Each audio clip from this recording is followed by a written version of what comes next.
Islamic touch Bangla একটি Islamic platform.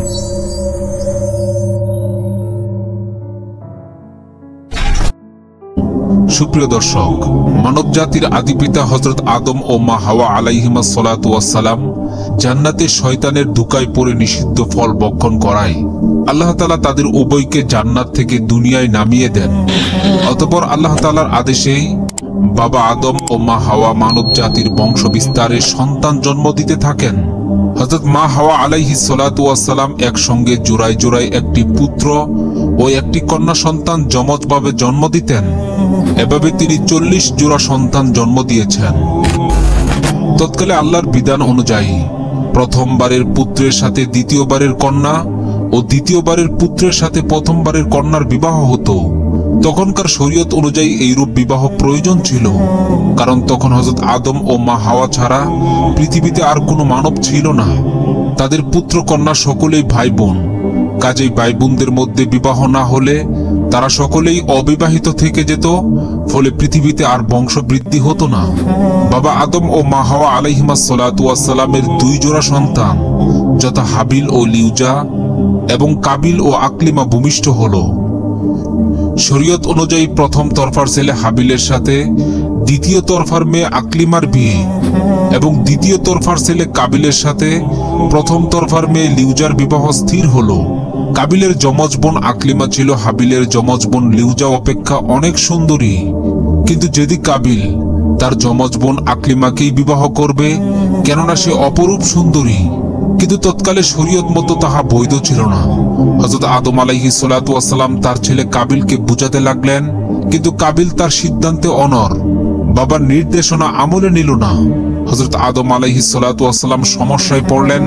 এমন সময় আল্লাহর নিকট হতে আদেশ আসলো, হাবিল ও কাবিল উভয়কে আল্লাহর ওয়াস্তে কুরবানি করতে হবে। যার কুরবানি আল্লাহর দরবারে গৃহীত হবে সেই আকলিমাকে বিবাহ করবে। কাবিল নিজে কৃষি কাজ করত, ফলে সে কিছু গম ও তরকারি আল্লাহর নামে উৎসর্গ করলো, আর হাবিল মেষ চড়াতো, তাই সে একটি মোটাসোটা মেষ আল্লাহর নামে উৎসর্গ করতে তারা উভয় একটি পাহাড়ের চূড়ায় রেখে আসলেন। লক্ষণীয় হলো, কৃষিকাজ পশুপালন এটা পৃথিবীর সূচনাকাল থেকেই চলে আসছে।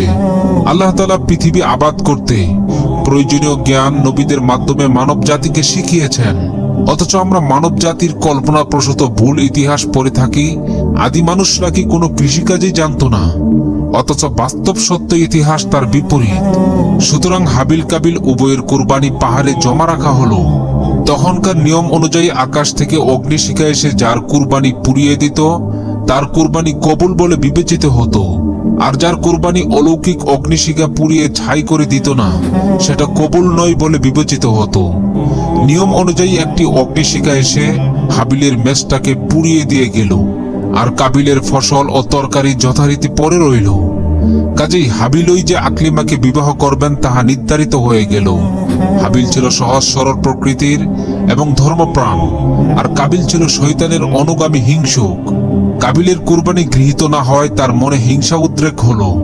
সে এতটাই উত্তেজিত হয়ে পড়ল যে ক্রোধের বশবর্তী হয়ে কাবিলকে হত্যা করার মনস্থ করল। আল্লাহ তাআলা ইরশাদ করেন, ফাতাওয়াআত লাহু নাফসুহু কাতলা আখিহি ফাকাতালাহু ফাআসবাহা মিনাল খাসিরিন। অতঃপর তার অন্তর তাকে তার ভাইকে হত্যার প্রতি উদ্বুদ্ধ করল এবং সে তাকে হত্যা করল, ফলে সে ক্ষতিগ্রস্তদের অন্তর্ভুক্ত হয়ে গেল। এটাই ছিল পৃথিবীর ইতিহাসে সর্বপ্রথম মানব হত্যা। হাবিলের হত্যার পর কাবিলের মনে ভয় হলো যে পিতা জানতে পারলে ইহার কঠিন বিচার হবে, তাই হাবিলের মৃতদেহ কি করা যায় বা তার লাশকে গুম করা যায় কিনা তাহা চিন্তা করতে লাগলো। সুপ্রিয় দর্শক, আজও হত্যাকারীরা সেম কাবিলের মতোই কুচিন্তা করে থাকে। বর্ণিত আছে, কাবিল তার ভাই হাবিলের লাশকে 40 দিন পর্যন্ত কাঁধে বহন করে বিভিন্ন জায়গায় ঘুরতে থাকে, কিন্তু কি করবে কিছুই বুঝে উঠতে পারছিল না। এই অবস্থায় কাবিল দেখতে পেল যে 2টা কাক পরস্পর মারামারি করতে করতে একটি অপরটিকে মেরে ফেলল। তারপর জীবিত কাকটি ঠোঁট দ্বারা মাটি খুঁড়ে একটি গর্ত করে মৃত কাকটিকে ওই গর্তের মধ্যে পুঁতে উপরে মাটি দিয়ে ডেকে সমানভাবে উড়ে চলে গেল। কাবিল ব্যাপারটি মনোযোগ সহকারে প্রত্যক্ষ করলো আর ভাবল, আমি যদি কাকের নেই করি সেটা তো ভালোই হয়, আমার একটা কাকের সমান বুদ্ধিও নেই।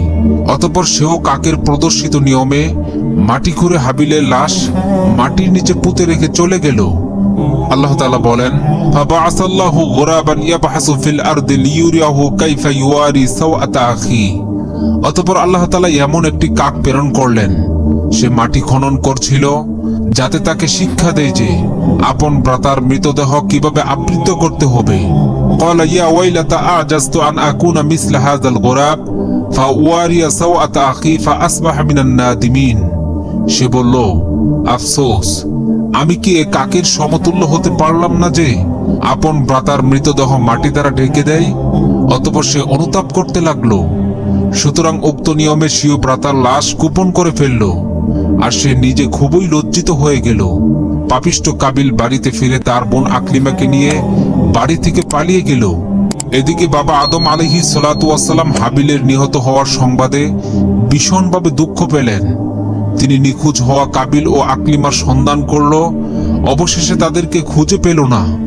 আল্লাহর অবাধ্য নাফরমান কাবিল তার যমজ বোন আকলিমাকে নিয়ে জঙ্গলে চলে যায়। শয়তানের প্ররোচনায় উভয়ে জিনায় লিপ্ত হয় এবং তারা শয়তানের ধোঁকায় অগ্নি পূজা শুরু করে দেয়।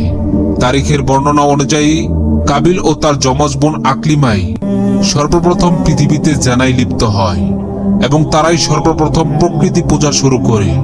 এদিকে হযরত আদম আলাইহিস সালাম দীর্ঘদিন কান্নাকাটি করেন। অবশেষে আল্লাহ তাআলা কাবিলের পরিবর্তে একটি পুত্র সন্তান দান করেন, যার নাম হলো শীশ। মহান আল্লাহ তাআলা তাকে নবুয়তের সুমহান মর্যাদায় ভূষিত করেন। হযরত আদম আলাইহিস সালাতু ওয়াস সালামের হায়াতে জিন্দেগি শেষ হয়ে আসলো। তিনি তার সকল পুত্র কন্যা ও পৌত্রদের ডেকে পরস্পর সমভাবে এবং সৎভাবে চলার উপদেশ দিলেন। তিনি বললেন, তার মৃত্যুর পর শীশ তার প্রতিনিধি হবেন। তার উপদেশ মতো চলার জন্য সকলকে পরামর্শ দিয়ে চিরবিদায় নিলেন। আদিপিতা হযরত আদম আলাইহিস সালাতু ওয়াস সালাম ইন্তেকালের পর হযরত শীশ আলাইহিস সালাতু ওয়াস সালাম তার প্রতিনিধি হলেন। হে আল্লাহ, আপনি আমাদের সকলকে মহাপাপ থেকে হেফাজত করুন। আমিন।